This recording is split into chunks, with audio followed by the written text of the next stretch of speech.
गोटे समयर कथा जड़े पाणीवाहक थिले। से दुईटी कलसी को गोटे बाहुंगीर दुई प्रांतरे बांधी प्रत्येक दिन तांको मालिक घर को पानी बोही नहीं जाउथिले।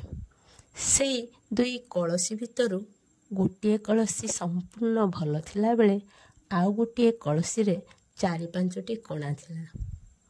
प्रत्येक दिन से पानी बोहिकी नेला बेले गोटे कलसी रे पूर्ण पानी थिला बेले आउ गोटे कलसी रे अधा पानी घरे जाई पहुंचुथला।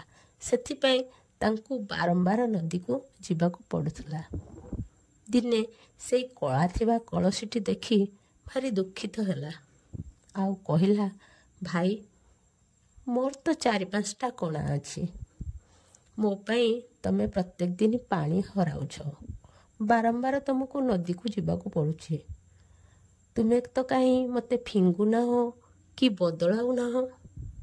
सेठू पाणीवाहक भाई हसी कहले, तुमे जो पटरे आसुच सेपटू केबे लक्ष्य करछ?